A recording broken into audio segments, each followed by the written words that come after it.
Hello and welcome to Turning the Key, episode 7, with myself, Patrick, and my co-host, Sean. Every week, Sean and I explore a different archetype, a different hexagram within the I Ching and the gene keys. We explore the themes of the archetype and allow for the conversation to just ignite our passion around these ancient and future wisdom streams. This week, we're going to be speaking into the 9th hexagram in the I Ching. And in the gene keys, this 9th key is named after its Siddhi, which is called Invincibility. And the gift of this key is determination in the shadow of inertia. So for anybody who's watching, who's listening, one of the easiest and first ways to connect with the themes of this conversation today are going to be to explore your relationship with the concept of inertia. So inertia can really feel like maybe, two things, simply I'll put it at the beginning. One would be this energy of this, sort of weightedness of how do I get moving from a place of rest? How do I get myself, maybe you could look at it as moving out of a rut in my life, a feeling of a stuckness. Or another way to look at inertia would be, where am I kind of barreling down a pathway in a certain level of momentum that feels hard to course correct? Like maybe I want to course correct, but I don't know how to bring myself to rest or to change the direction of that momentum. So inertia, and, anybody who studied physics at one point or another, like myself, and Newton's laws, an object at rest will stay at rest, an object in motion seeks to stay in motion. And so, some of these themes are on inertia. Just explore what that term may signify for you in your life, and with the gifts of determination, seeing how this theme of inertia actually carries keys and codes in terms of how we access our deeper determination to summit the mountains that we seek to summit in our lives, or hope to summit in our lives. So without further ado, welcome, Sean. Thank Good you. morning. Good morning. Yeah, I would also add to the inertia part is where in our social and cultural constructs and systems that are in place that create inertia that we're just kind of following along. Where do we fall into this herd mentality that the currents and the weight of our social pressures are kind of pushing us into certain behaviors and certain repetitive motions? And also, what habits do you have in your life that create inertia? And how do those habits actually just push you into these unconscious patterns, especially around your thought patterns? All different ways to see that inertia. Yeah, so well put. There are so many themes in this archetype around the power of the simple micro 1% changes in your day-to-day life. So Sean, maybe you could begin by breaking down for us the hexagram symbol in the I Ching and giving us a little bit of background. Yeah, without a doubt. Well, first of all, the huge importance to this hexagram is that it's the 9th. And 9 is such a special number within Taoist cosmology. Like the Tao Te Ching has, I think 81 chapters. Like, so the divisions of 9 is so important. And it follows, in Taoist cosmology, each of its principal logic systems fall into a numerology that actually speak to a various dimension of consciousness in human ontology. So, there's the void, and that's the 0, and then the Tao is the 1, and yin and yang is the 2, Jing, Qi, Shen is the 3, so on and so forth, until you get all the way up to 9. And 9 is really the process by which human consciousness, or just the all, manifests as a singular creative unit, and that singular creative unit then becomes aware of being the all. And so it's that dual holding of the all as one and the one as all, experiencing itself within the manifest dream of reality. So the 9 is super important. And so, it's a number 9, but essentially 10 space holders if you're going to include the 0. And what's interesting is, string theory was really, a hot topic for a while. And in there, it was saying that there's possibly like 9 or 10 like base dimensions, that then like are holding reality. And there's a possibility for many, many more dimensions, but really any number above 9 can then be broken down to the principal 9 dimensions, right? So 10 is 1, 11 is 2, so on and so forth.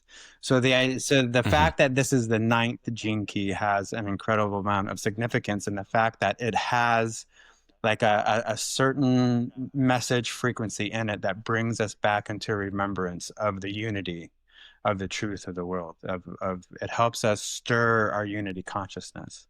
And I think that's so important when it comes to invincibility, because if we remember in more of a scientific way of putting it, that energy cannot be created or destroyed, it only changes form. So there's no such thing as annihilation, right? There's no such thing as a true death. And so the very nature of the universe is invincible. And so when we hold that at our core, then we can kind of look at the inertia in our life, and really, if we can see the inertia for what it is, then it can't hold as much power over us. And so when you look at the hexagram, there's several things that are very significant. One, the 2 trigrams is wind over heaven. So it's all yang lines with only one yin line, and that yin line is at the 5th. And so wind over heaven, that has many, many imagery. But and for me, this is actually the wind that is the solar wind that's coming from the sun, that is hitting our atmosphere and is arriving above our heaven, so to speak. And so what does that mean to us in terms of our own kind of guidance systems in life, our own ability to tune into what is actually the most important thing in our life? And that literally is the solar wind that is coming from your spirit and infusing into your energetic system. So this is really your standard for living. And how do we hoist our sails along the mast of our consciousness high enough to catch that solar wind, to catch that spiritual wind, and allow that to guide us along our journey, rather than staying in the inertia and the minutia of everyday life, seeing all the details and all the obstacles, when really, if we can hold to that high standard of who we are and what is our heart's truth, then that actually simplifies so much of our life, because we just trust that we're being guided by that standard. Yeah, this one is, I love how you're saying, how do you cultivate the standard by which you live in your life? Because I've found this key, this archetype, to be particularly big for me in my life, and how I've wrestled with that exact exploration of how do I show up every single day, and where do I allow the details to overwhelm me, from being able to, the minutia to overwhelm me from climbing in the direction that I seek to climb in my life. And so I have, for anybody who's familiar with the gene keys and has looked at your chart, there's a position in your chart that's called vocation, which is, in some regards, can be considered like your calling. And it can have a lot of themes connected to the work that you do in life. And that position is also has another name to it in another lens called core, which is connected to your core wound, the wound that occurred when the sperm hit the egg, and represents really the deepest root tendril of your wounding in life, in your present incarnation. And so for me, I don't have invincibility there, but I have its pair, which we're going to be speaking about next week, mastery. And the shadow pairings of these 2 keys, where the shadows perpetuate, when we talk about pairs, and every week we talk about these pairs, it's like the shadows can perpetuate one another and bring you in a downward spiral, but also the gifts can perpetuate one another in their journey of helping to uplift you into new dimensions of your life and embodiment. And so the pairing of these shadows are the ninth hexagram shadow of inertia and the 16th hexagram shadow of indifference. And so even though I don't have the ninth in that position, I have the 16th. Inertia has a deep influence on me in the realm of my vocation, how I step into my calling, and also in connection with some of my deepest wounding, kind of the source wounding at the beginning of my existence as just, an embryo in my mother's womb. And so that energy of this heaviness has permeated aspects of my life. And one way that I've referred to it as is this getting up off the couch energy. How do I pick myself up out of a rut that feels like a deep sinkhole and start to move towards something in my life that I want to build or create or become or achieve?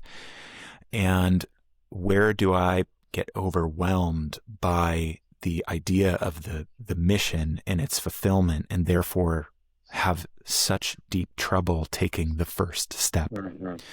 And so for anybody who's felt that sort of energy of how do I get up off the couch and move myself forward in this direction that I want to move, or how do I stop myself, slow down, and change my direction, which also involves a quote unquote getting up off of the proverbial couch to set something new in motion.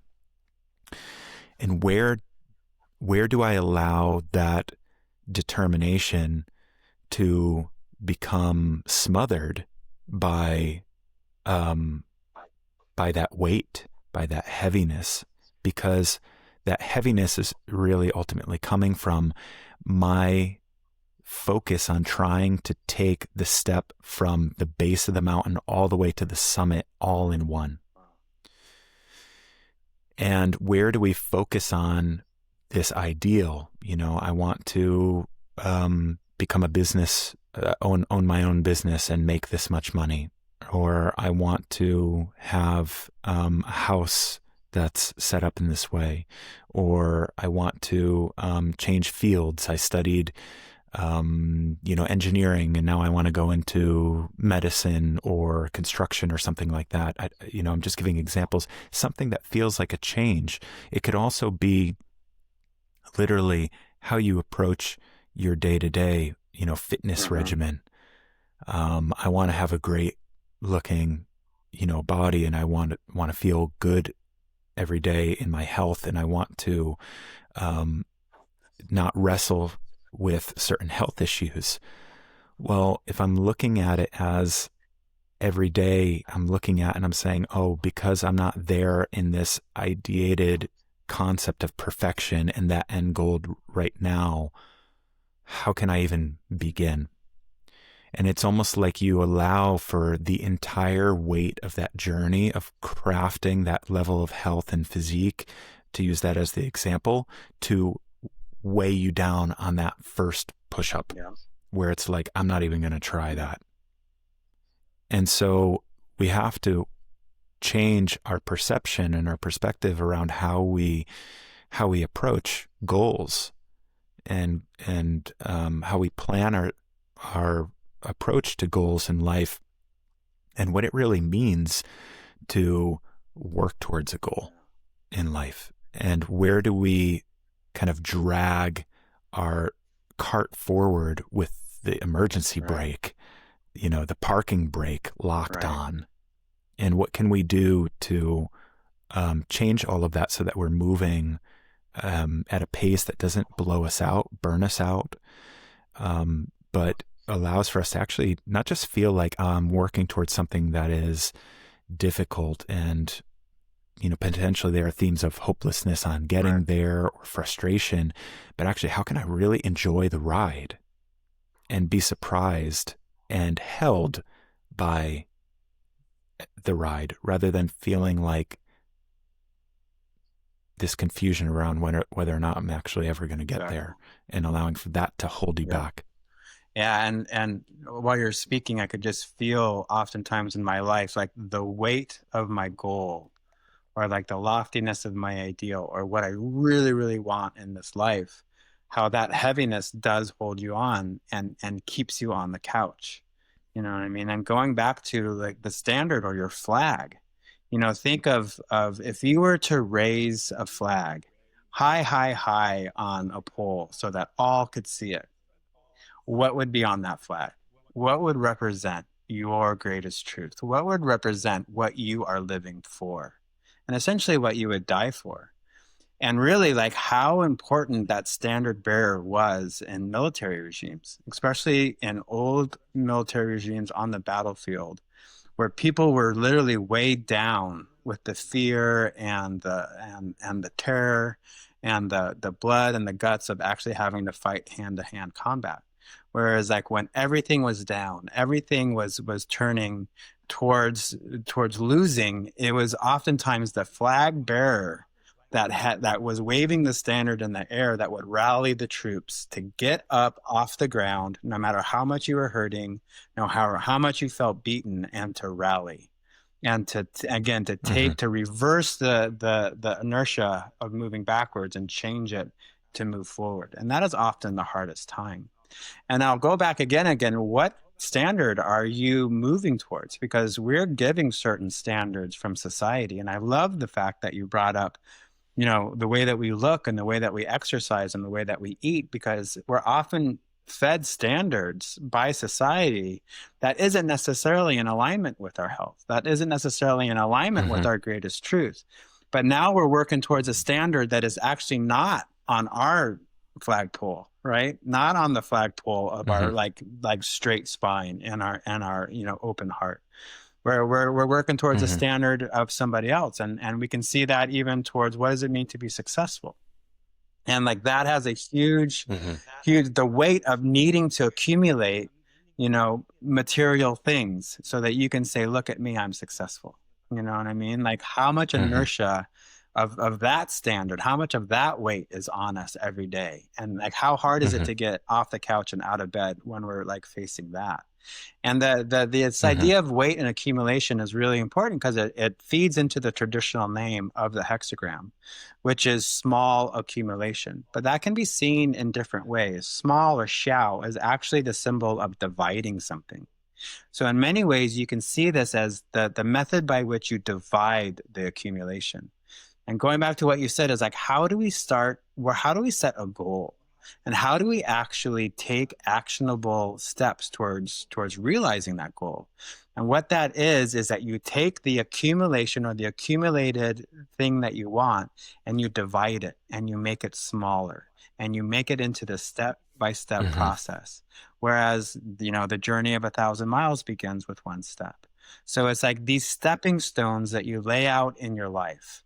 You know what I mean? And sometimes it's really hard to really realize where you're going when you're looking down, taking one step at a time. But if you don't have that flag above you, that isn't like raised all the way up to that solar wind that's speaking directly to your spirit, it's really hard to get off the path that you're walking and start taking stepping stones towards another direction.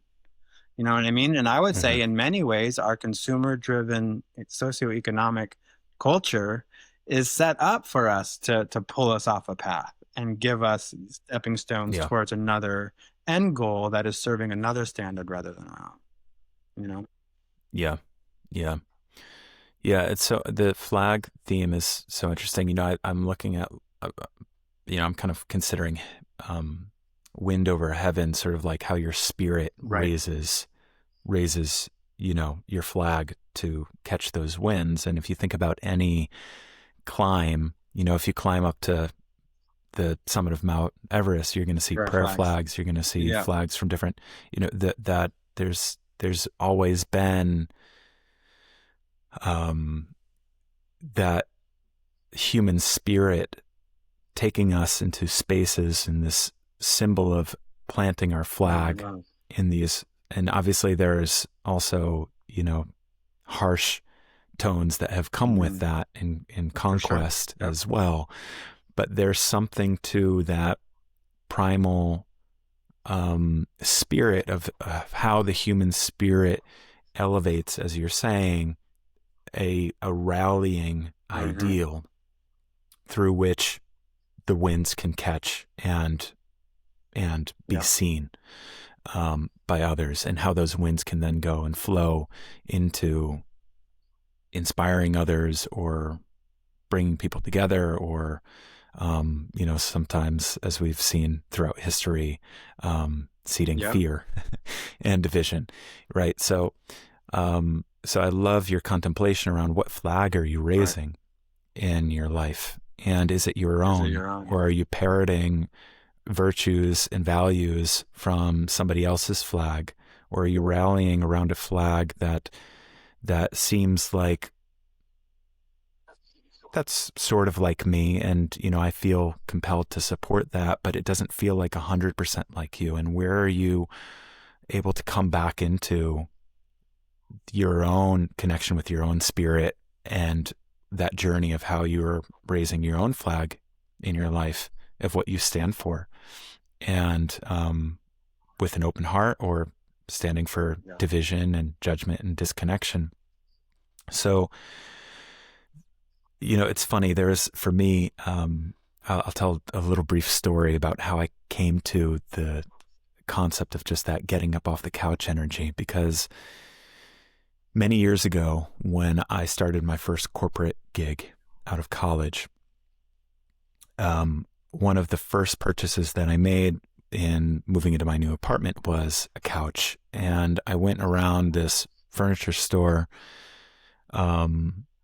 back when couches weren't necessarily bought online. And I laid on this couch that looked like a cloud, and it just consumed me. And I was like, sold. I'm going to, like, this is incredible. And that couch was so comfortable that I ended up sometimes like 1 or 2 nights a week. It was so comfortable. It was even more comfortable than my bed in many ways, that I would intentionally get myself ready for bed, and I'd be like, I'm going to sleep on that couch tonight, because I slept so well. I slept so well on that couch, and I had, the apartment myself. I was like, I'm going to just like enjoy that. And the couch kind of became legendary, where as I changed apartments and, different groups of friends, people would sit on it, and it was the same thing. The first time that they sit on that couch, they'd look at me and say, wow, that is a couch. And they'd be like, where did you get this couch? And they would just melt into this cocoon. And it became semi-iconic, where so many people started saying to me, the moment that you get rid of that couch, you call me. I want that couch. And it kind of became this legendary thing over the years, where it developed a whole fan base, and it became a thing where I would joke that when I was done with that couch, I was going to float it out on a lake and give it a proper Vikings funeral, and fire the burning arrow at it, because it was just it had just touched so many people. But there was a moment that I started to feel the energy of that couch, and I was like, it's so comfortable, it's almost too comfortable. And where was that actually starting to seem like a symbol for me in some of the things, the very real important things that I was reckoning with in my life, of personal progression and growth in the realms of finance and business, personal stability, fitness, and health, connection with my partner, and romance and intimacy. And I was starting to see these similar themes of that. That's the word for it. This inability to kind of get up off the couch, this let me kind of stay sunk in this comfortable cocoon and allow myself to just kind of take a nap, rest here. Meanwhile, getting up from that grogginess and then starting to feel stressed about, whatever in my life, and feeling like, how am I going to get my tire out of this rut? And so it ended up becoming a symbol for me of this teaching of this hexagram. This hexagram started to call me, and a really amazing book. There's some funny themes in it, but if you can peer through some stuff that I don't fully agree with, James Clear's Atomic Habits book, which is really what I'd sort of frame very simply. It's an incredible book to harness the power of 1% better every day. That started to shift things dramatically for me, where I set these sort of ideals of these things, these goals. I built out all of these different goals across these different dimensions in my life, and I allowed for them to be there. But then I came back into, okay, how can I just be just 1% better each day? And maybe that 1% was the time that I woke up that day. Or maybe the 1% better was lifting just a little bit heavier of a weight that day and getting one extra rep. Maybe the 1% better was me choosing to not pick up my phone when I sat on the couch at the end of the day and instead turn toward my partner and open a conversation. These things that seem rather all on their own insignificant, but together started to create this momentum propelling me forward in the direction of attainment of these different goals. And so what I'd welcome people into, and we're going to keep on building with this momentum throughout this podcast, but starting to look at step one, what feels heavy and weighted in your life? It feels like a rut that you're trying to get out of or get going in. And starting to just simply notice that. What does it feel like to be in that rut? What does it bring up for me? And where am I trying to get to? What's coming to me for what's on the other side of that rut with where I'm trying to get to? And then holding those ideals, setting those goals, and then coming back to the space of what is this immediate moment simply asking me for right now? Because another translation of the Hexagram's title that I've heard is The Taming Power of the Small, or of the Infinitesimal. And so it is truly, where are we overwhelmed by the projection of all of these details? You want to climb Mount Everest and you're thinking about every single step all at once that you have to take in order to get there, rather than focusing on the single left foot forward that's happening right now, and the holding of the rope in your hand in that next step forward right now. So what are those 1% activities that you're called toward in this moment? And can you fall so deeply in love with the themes of what's right there in front of you in this moment in your life? Because there's such a powerful intelligence and perfection to what's right there before you.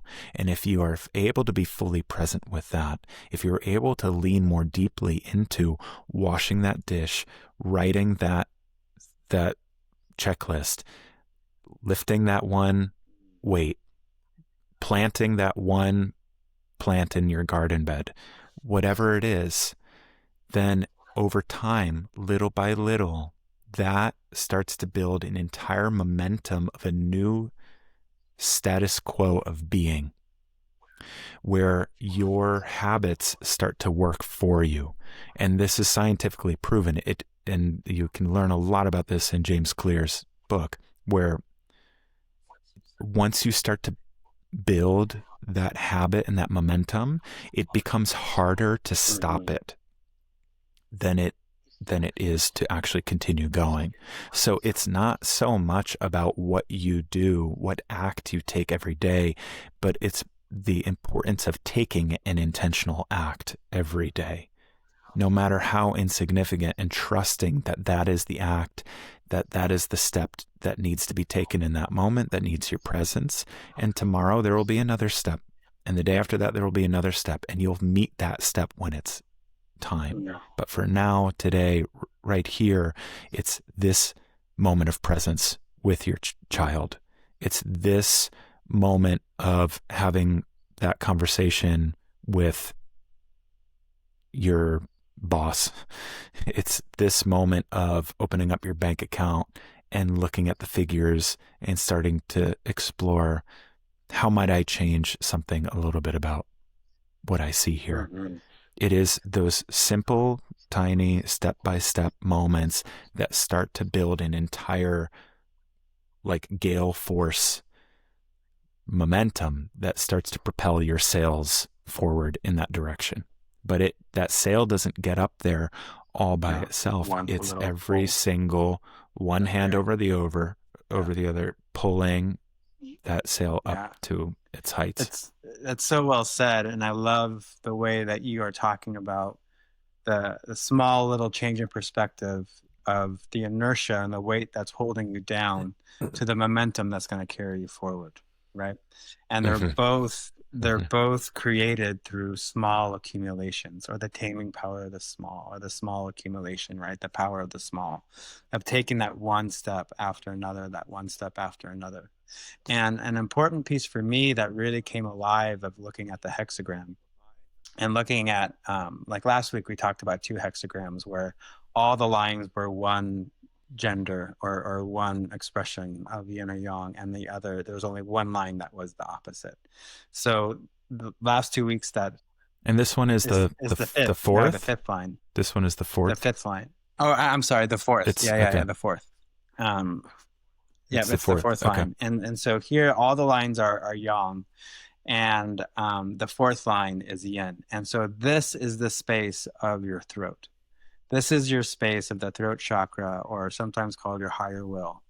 And what this is saying to me is that when we allow our voice to be receptive, so what does that mean? Because usually when you use your voice, it's pushing energy out, right? But when we allow that to take on a yin receptive space of being surrendered, that really speaks about the inner voice that's in your head.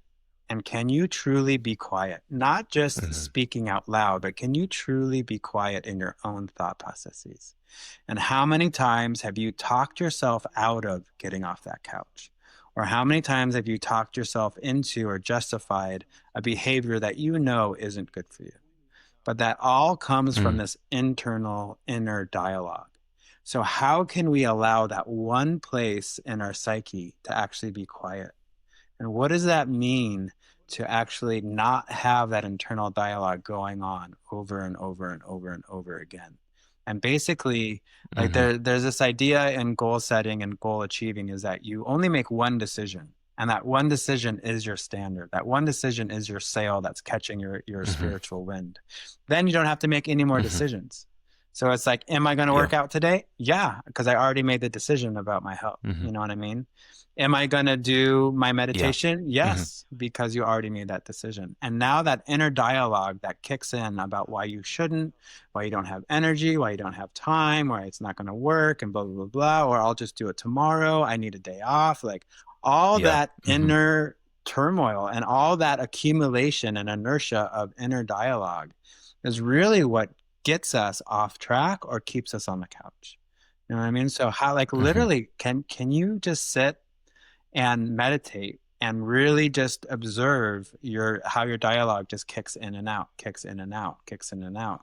And to know that there's different types of meditation, one in which you're actually visualizing something and you actually have this inner journey and this inner visualization, that has a whole auditory cue to it, whether you're listening to a tape or you're listening to your mind direct you through the steps. But there's a whole other more passive type of meditation where you just listen and become aware and intentional about actually how you're thinking, you know. And I feel that is truly an act of self-mastery, you know, like playing into the pairing partner with this key is how you can actually master your mind's mental chatter.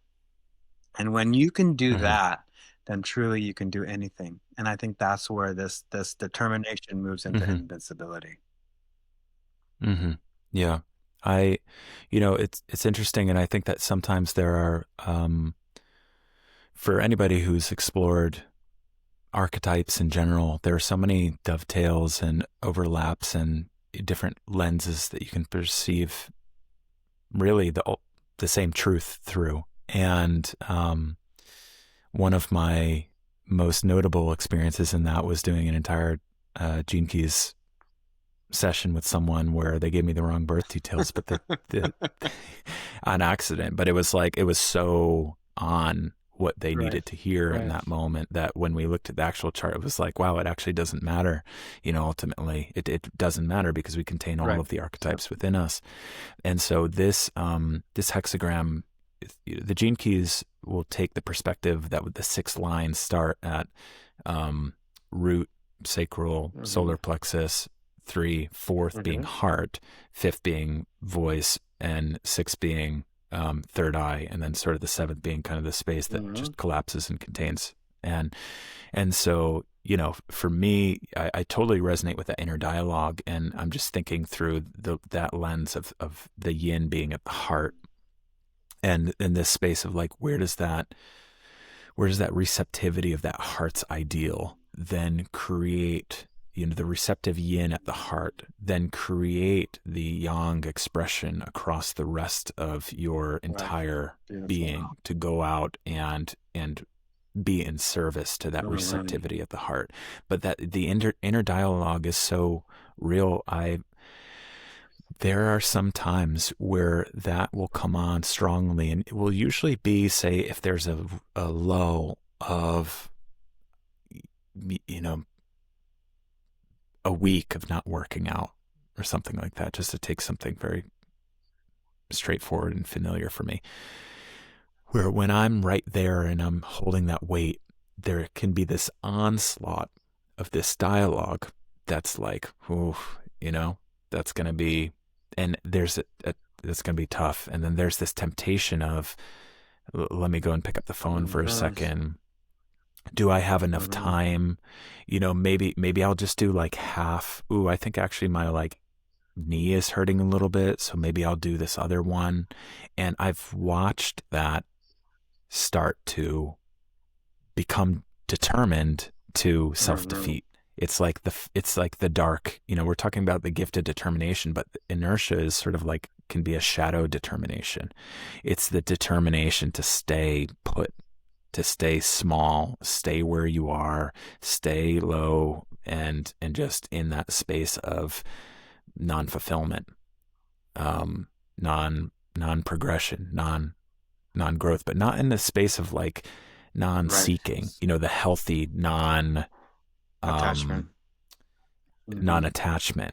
It's more of the determination to stay the victim, and to stay in that persona that doesn't achieve their goals, but perpetually looks and kicks their head up to the sky at the mountains and romances the idea of getting there, and may even talk about like how that inner dialogue may romance about all of these higher ideals and goals.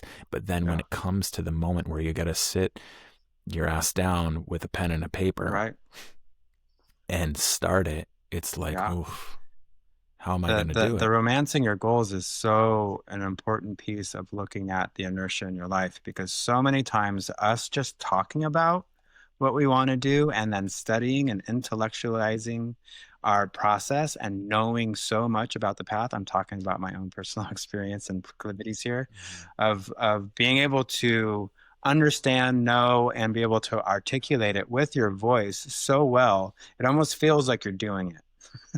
Right? You trick yourself into being like, well, I talk so beautifully about it. Of course, I'm like moving there. And the other thing is that other people then project onto you that you're doing it or you have done it. And so it's like, then so you're getting the reward, and like the dopamine in that is actually an important piece to look at. And thank you for talking about the different levels of the chakras. And the way that I see the hexagrams and work with it personally is that the lines are actually the places in between the chakras, right? In between, yeah. And I know that this is a little different of how we look at them, but it's cool to see it from both and so it's actually where the heart and the throat interact, right? And in Chinese medicine, your tongue that helps you speak is actually rooted in your heart. So your tongue, the way that you use your voice and the way that you use your words and the way that you speak is actually that bridge between the throat and the heart. So that's really beautiful. I had another point in there just for a second. It'll come back to me. But yeah, and Yeah. like Yeah. how It, you defeat yourself through that internal dialogue, you know, and how sneaky yeah. it can be to get in there just to talk about things. But Mhm. actually, when you take away that voice and you take away that internal dialogue, what is actually there? Yeah. Yeah. There's the two ends of the spectrum of the shadow, the repressive and in the reactive. And the repressive would be where you turn that inertia inwardly Mm-hmm. upon yourself. And the reactive expression would be where you project that inertia energy Mm-hmm. outward. It's helpful to look at this spectrum always for me, and it's detailed in the gene keys because it gives you kind of the frequency band of just like how the different ways that we can experience that inertia. And the repressive is reluctance. Mm-hmm. And so that would be that, like, to me it's sort of like that tire is stuck in the mud, and it's just like you get out of the car and you're like, well, the car's just stuck in the mud, Yeah. and it's just Mm-hmm. immobile there. The reactive, and you amplify that inner dialogue about it's stuck. It's gonna be it's too much weight for me to push to get this thing out of here Right. myself. And the reactive would be is called Right. diverted, and that would to me be like when you're in the truck and you're stepping your foot on the gas pedal and it's just Mm-hmm. spinning, spinning, spinning, and it's spraying Mm-hmm. mud everywhere. And it looks sort Like of you're like you're doing it doing right. stuff, but you're actually not Right. moving at all.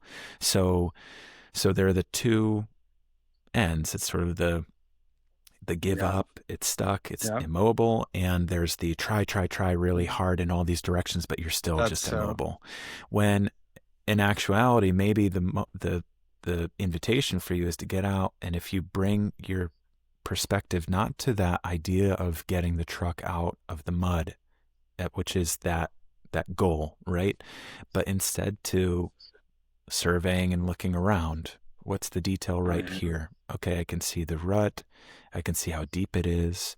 I can also see over on this side of the truck that this tire is a little bit more elevated and has some space in between that and the ground.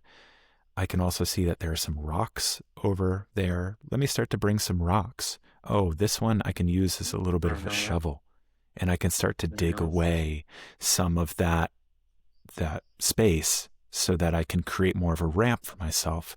How about I start to wedge some of these rocks underneath the tires a little bit and create a little bit of a Mm-hmm. path for myself? Okay, now I have somebody with me, and now I'm going to ask this person Push. to just give it a little Yeah. bit of a push while I push on Mm-hmm. the pedal. And then all of a sudden, Yeah. there you are. And so we do this on a day to day basis where we look at that tire stuck in the rut and we say, oh, I'm going to try everything. I'm going to do all of these fitness Yeah. practices and all Yeah. this stuff. You know, how many people have you ever met? And, you know, I'll include myself in this mix from time to time as well, that speak up the whole game about all the stuff Yeah. that they're doing in fitness That's or, you know, these other spirituality. things. Yet they Yeah. always still spirituality, but they always still have those things that they're kind of Yeah. stuck in. And I know this myself. Well, I was a master, no pun intended, at the programming partner of this one. But because this archetype is a pair of one that was really deep for me, I was a master at weaving those stories about how much I was doing. Meanwhile, just staying stuck in the rut because it felt good. It felt good to say that to myself. And a part of me liked being stuck in the rut because then I didn't actually have to face the Yeah. responsibility that came with being something greater than I was in that space of That's lowness. it. Easier to just Yeah. stay the Yeah. victim Exactly.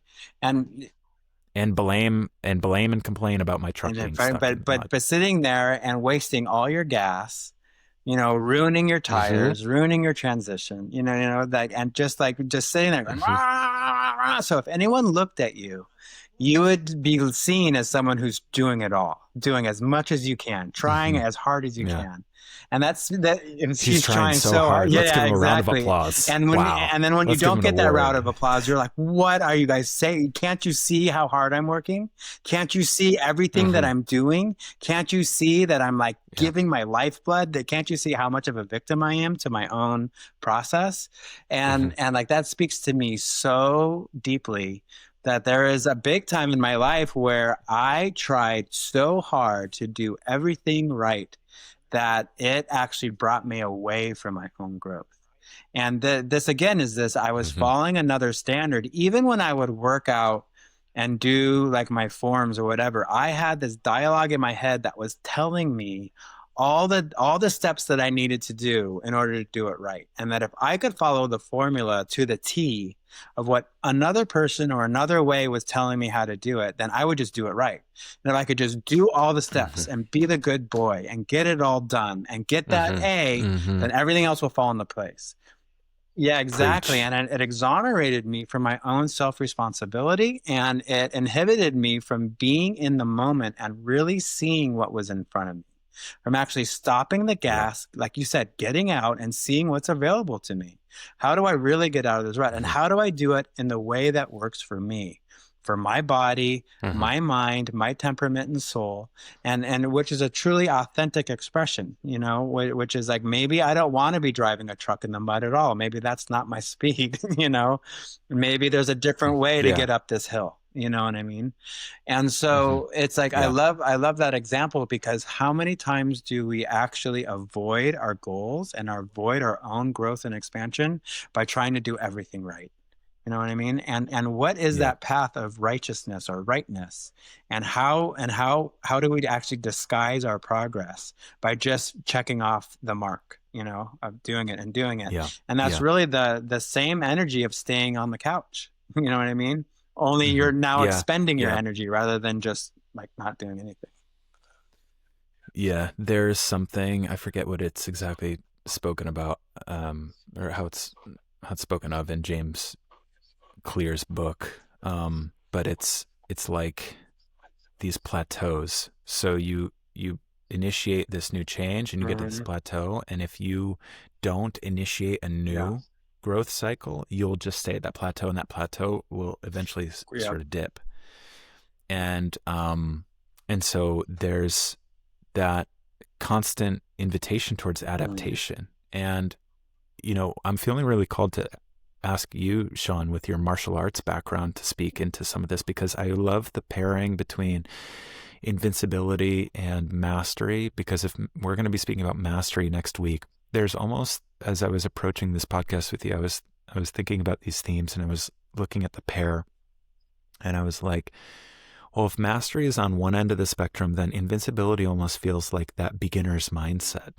It's that approaching of like, how do I show up? I've kicked this bag, or I've done this kick every single day for hundreds of Hmm. days, but how can I approach it as something new rather than getting Hmm. stuck in that rut of just the like turn off the Right. presence and just doing it on autopilot. So I would love to hear your perspective from your martial arts background about the journey of training and that beginner's Yeah. mindset in an art that is so ancient and requires such a commitment towards growth, progression, and adaptation at every Yeah. moment. Thank you.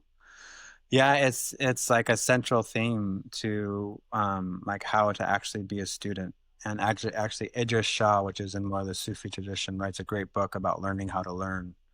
And that has a lot to do. And it's this space that I think is very human, where you go from a child into a teenager into an adult. And in the beginning of any discipline, there's this like rebellious child who thinks that they know how to do it. And that's this energy of like, I've read the books, I've studied this, I've like, this person says this person, this person says that, and I have my own way. But really, you don't know what you don't know. And if you're asking a teacher to teach you, they know what you don't know because they've been through that path before. So there's an aspect of the path that is, you do exactly what you're told to do. You are a disciple. And that disciple is disciplined to the path and devoted to what the teacher or the guru or the method is telling you. And there's a certain amount of intelligence and absolute surrender that has to happen there. And that surrender is actually going to play out again in a true fight, because there's a saying that you sit down to move and you give up to win. And so there's a certain amount of surrender that has to happen, meaning that you have to be in the moment. You have to be adaptable. You have to be able to respond. You have to have responsibility, or the ability to respond to each moment. So there's an aspect of your training where you are just in that surrendered place, and you're basically doing everything that you're told to do, no matter how much it hurts, no matter how inconvenient it is, and no matter how much it's actually pushing you away from and over your edges. And that is a very vulnerable place. And as we've seen time in and time out, that many teachers have taken advantage of that space. And so like that is, always you need to be in resonance with your heart's truth and what is right and wrong for you. And, in this process, that giving up and being the true student, having the beginner's mind of having your cup empty. You can't go to a guru with a full cup and ask for more tea, because you're not going to get anything more. They can't fill your cup anymore. So being that empty cup is the first stage. And then after that, that is that space that I lived in a long time, of being a really good beginning student. I could really follow orders. I could really show up. I could really do the things that people were expecting and wanting me to do. But then that gets into a space where you have to start actually doing what you're being told to do, but in your own expression of it. Everybody moves differently, and everybody has a different architecture and biophysics to it.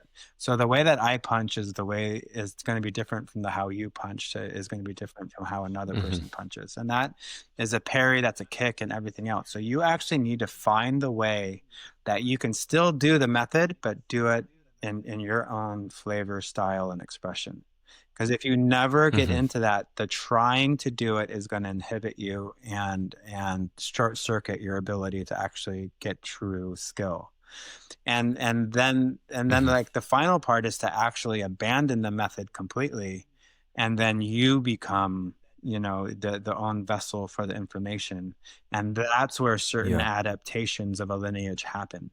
Is that after you've put in your 10,000 hours, and after you've held this space of doing everything traditionally, then there's this place for creativity and flowering and expansion of the actual path.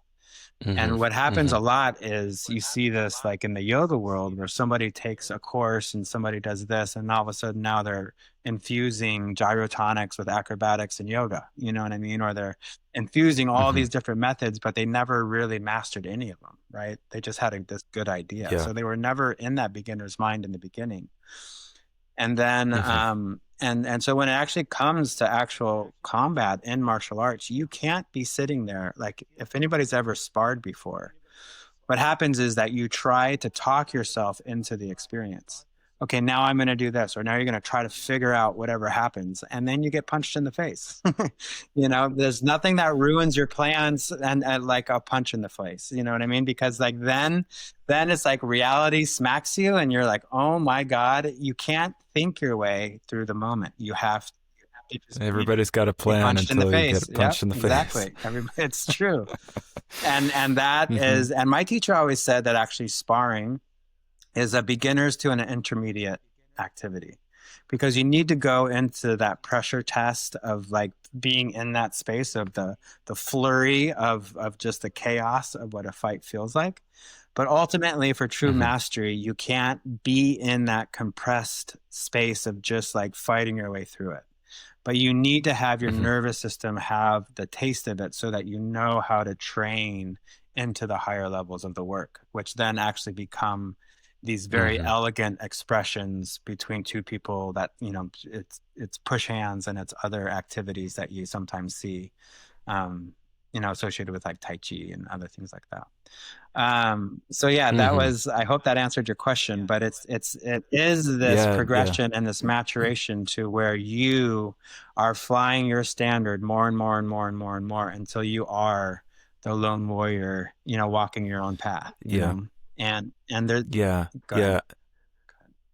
No, I was just gonna say, it really beautifully shared as an example, because I find that how many of us place the ideal in the image of a person, another person's life, and therefore we want to become that master, or we want to become that person, or have the the aspects of the life that they have. And where do we allow for the deeper ideal around the qualities that resonate with us deeply, because some part of us sees a part of ourselves in those people, but that those masters are representations that are pointing you back toward your own inner mastery and your own unique path that is untrodden by anyone else before you and anyone else to come. So in this whole spirit of this, I often look at this key of invincibility as like the path to climbing a mountain and stepping over this rock and climbing through this ravine and going around this tree and watching out for this snake.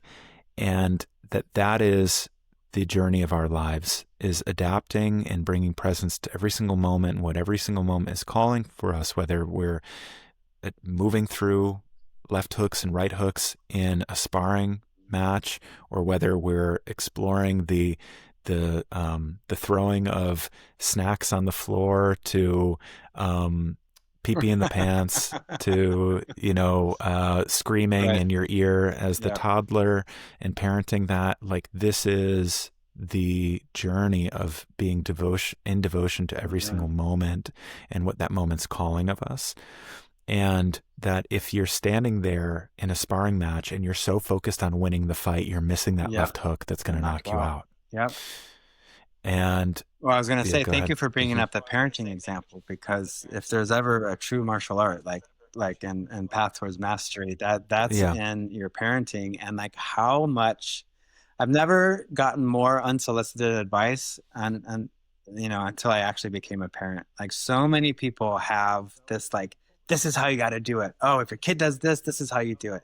You got to sleep train. No, you let him sleep with you forever. And like, blah, blah, blah, blah, blah, blah. You get all this like barrage of this is how you do it, all this internal dialogue. And there's all these books that tell you all these things that like freak you out, that if you miss this developmental window, your kid's going to be, screwed for the rest of their life. And so, but really, parenting is about being in your heart and being in the moment and really responding to what's happening right in front of you. And if you're sitting looking at your child and mapping how is this child going to become a success in the world, and you're obsessing over how is this child going to go to an elite institution and get an elite job and a role and become this person, and all the while you're not there, and all they want is your presence, all they want is a hug, all they want is for you to play with them and pay attention to them and explore with them what they have to show you in that moment.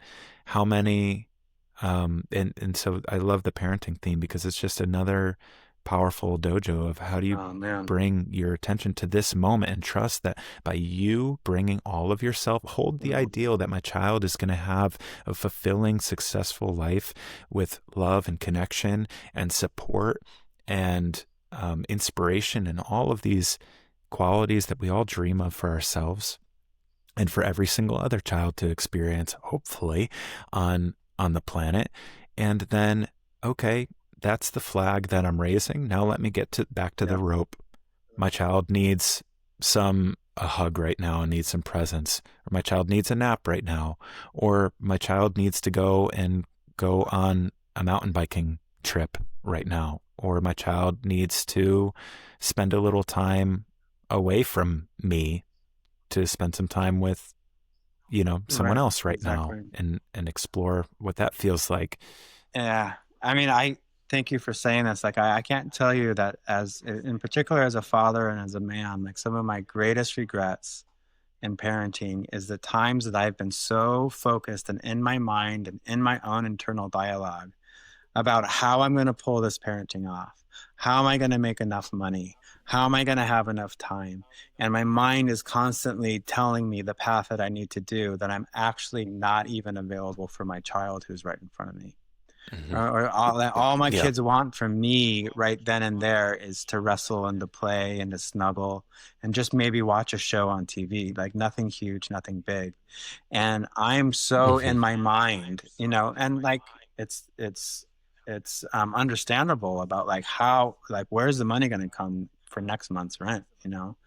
And so it's like those Hmm. those are real pressures and those are real things, but I can't tell you enough of how many times I've missed these beautiful moments with my kids because I was in that mental space, in the inertia, in the accumulation of all the things I had to do, and I missed it. I missed the moment. You know what I Hmm. mean? Hmm. And I feel you so and deeply. like Hmm. what you said about pulling your flag up, and I'm realizing more and more every day is that I can't build the standard and the flag for my kids.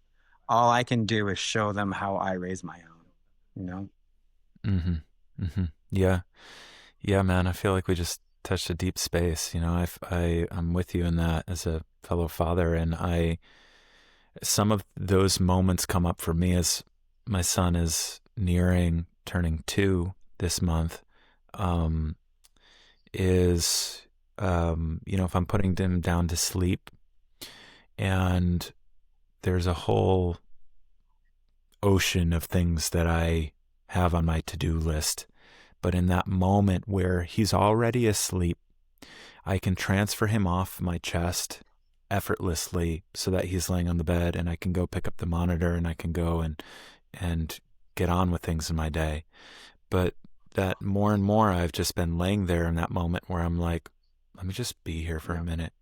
Let me bring so much presence to just this beauty of this connection of this sweet innocent being resting here in my heart.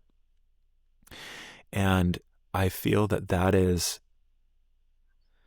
been such a deep teaching for me, because it's that like when we try to force our way out of that inertia by going and doing all these detailed things, we miss an opportunity for these moments of deep pause, connection, and reflection that consciously can reorient us to when we sit in the the pilot seat of like the thing that we're building toward, that actually reconnects us to what really matters. So therefore you're no longer obsessing over insignificant details anymore, because you just took that extra moment to be present with something that really matters. Like if you're climbing a mountain, how many people, I know this, how many people climbed Mount Everest and didn't take a single moment to take it in, because they were so focused on getting there, and before they know it, they're back home, and then they're needing to rely on pictures to prove to themselves that they did that, because they just it's the same thing with parenting. Oh, my child is an attorney or whatever, so I did it. But like, did I miss all of those moments? This hexagram is a deep invitation to finding such deep life force in bringing yourself to this single step on the journey that you're in today, right now, this hour, this minute, this second. What's happening right there?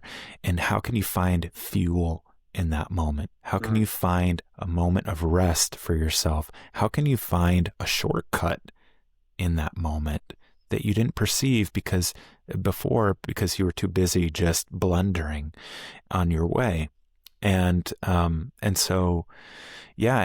And I also really, as a mystic, and I believe in the mystical as well, that sometimes you take those extra moments of presence with your kids, wanting to watch a movie, and then the problem that you thought that you had to take care of ends up resolving itself. Somebody texts you the next day and is going to drop off something for you, because that happens. And it only happens if we allow space for it to happen.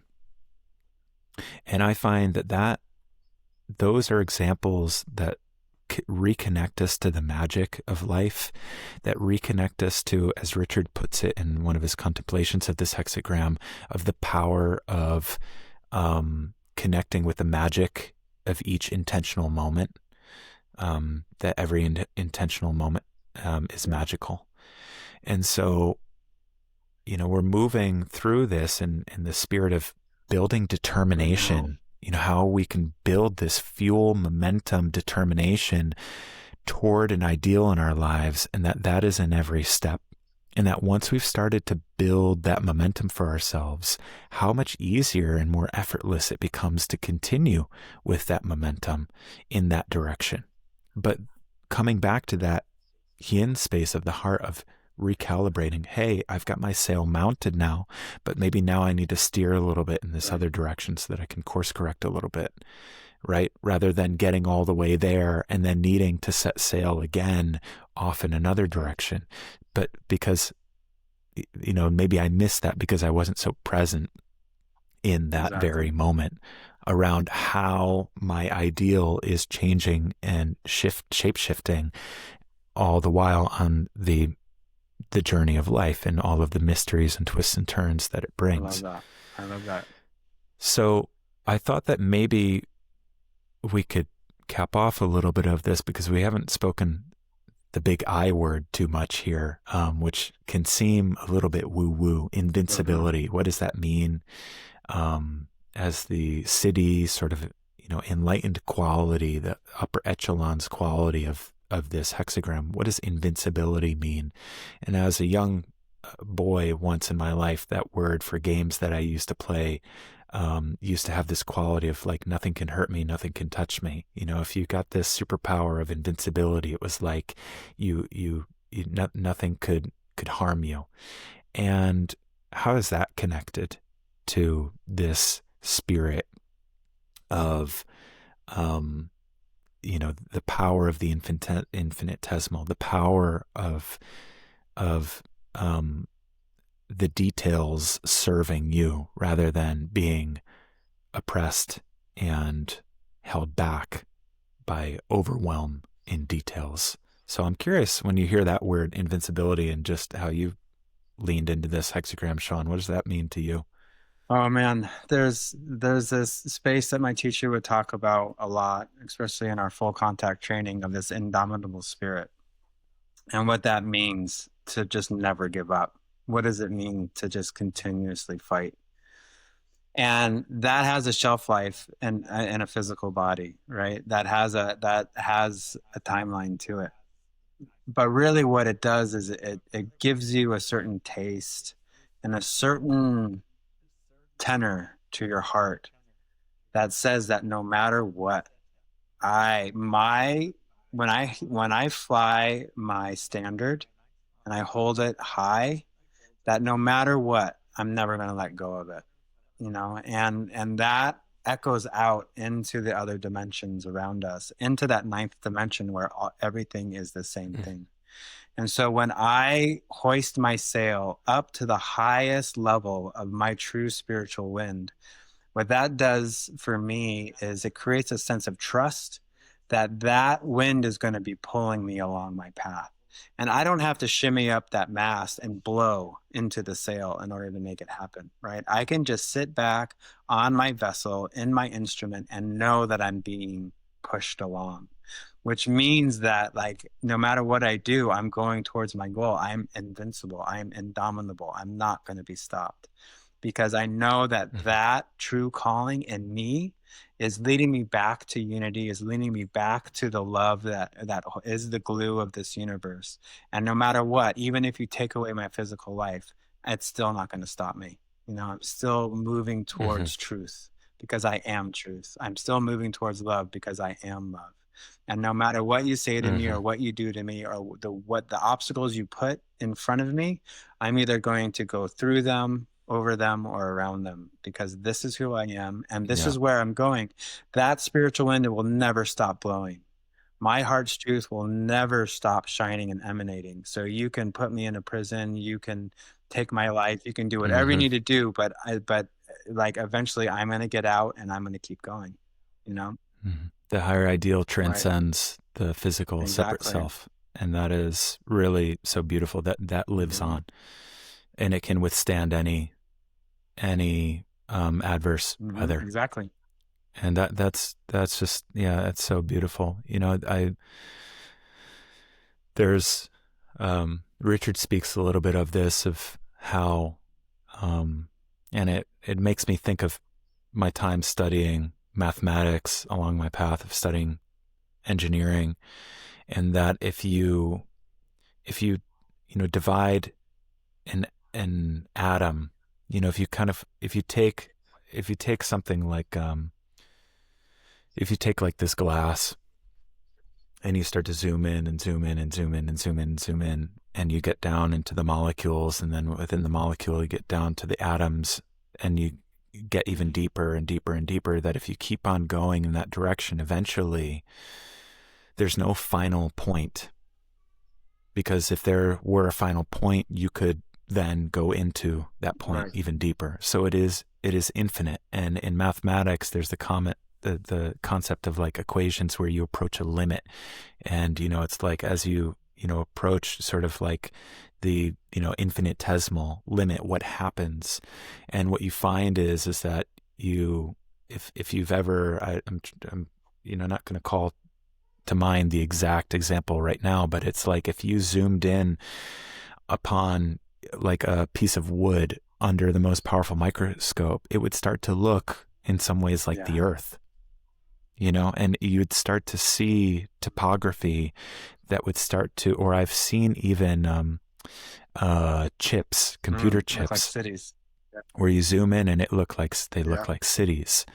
And so there is this mystical thing that happens, that like the deeper you go into the tinier and the tinier and the tinier, the more it starts to represent and give off the image of the all. And therein you have other little hidden winks, for example, like splitting the atom and the power, the destructive power that can exist in splitting the most infinitesimal unit, the atom, and that in that infinitesimal is the all, is just the great expanse of all that is. And I find that is so,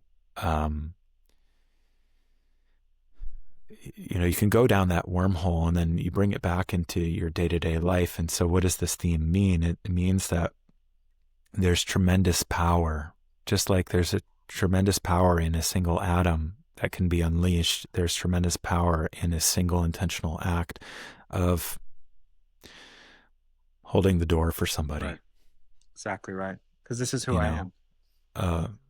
Because this is who I am, and this is my heart's higher ideal, and this is what I hold myself to, is to a world of kindness and friendliness and connection and love. And so if that is my ideal, if my ideal is not to make $1 million, or is not to have my kids go to XYZ institution, but my ideal is to build a life of love and build a family that is fulfilled and in deep connection with the earth and in connection with their fellow humans, then with that flag, how can I in every single moment emanate that? Right. And how can I in every single moment pull that rope in supporting that flag, raising higher and higher, so that in time the wind is carrying it all on its own. It's less effort. I mean, if you think about even raising a sail, I'm not a sailor, but I would imagine that the beginning activities of starting to pick it up off the ground are actually the hardest. And once you start to get it up there and the wind is starting to take it a little bit, it's much easier to raise it for the final 10%. Than it is the first 10%.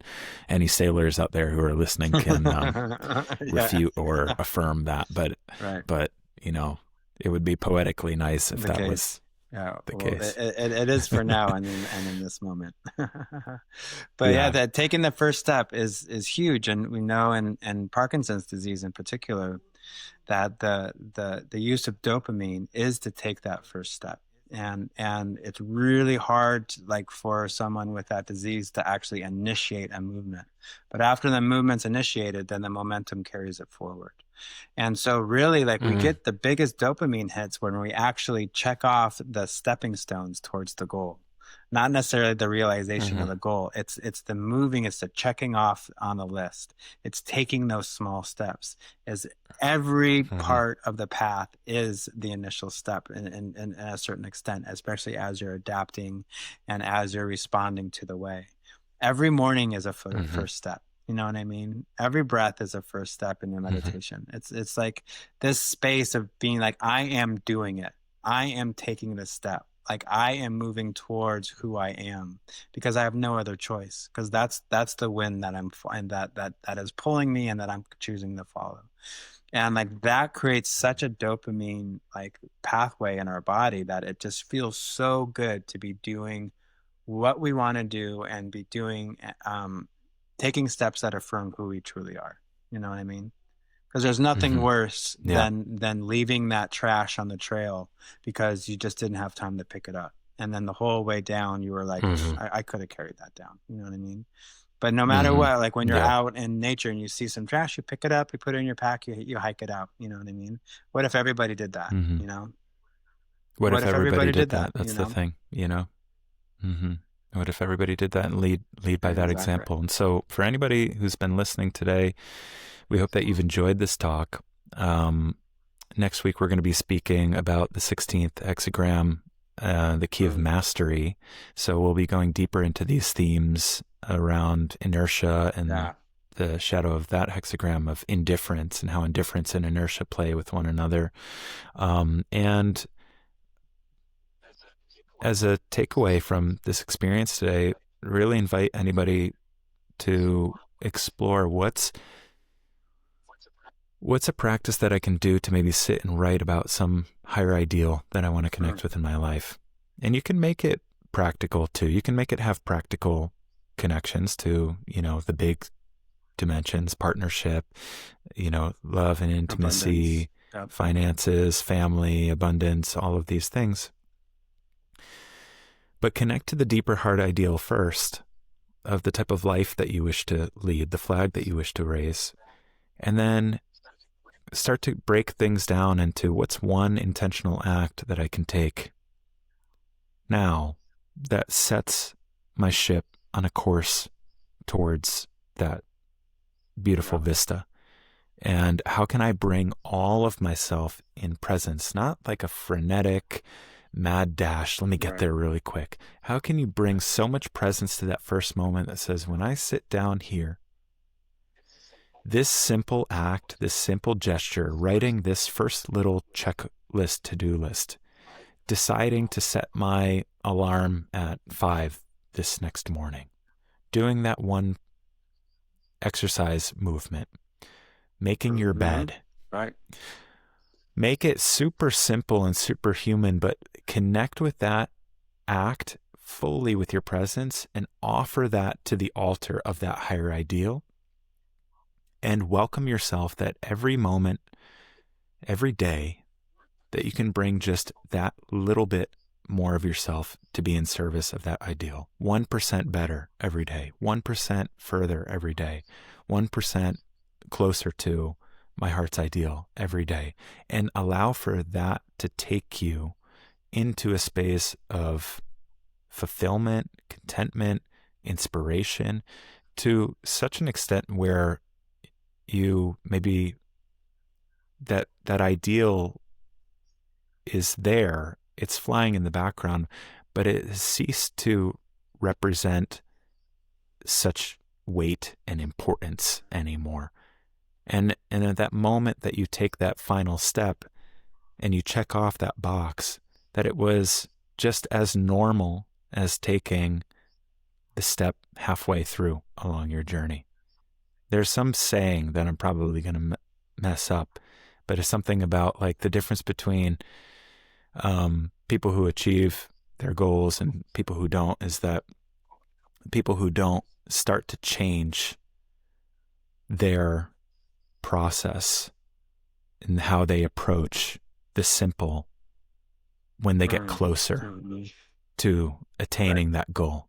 But the people who attain it, they change nothing about how they bring their self to their steps from their second step all the way to step number 99. They bring the same level of attention, joy.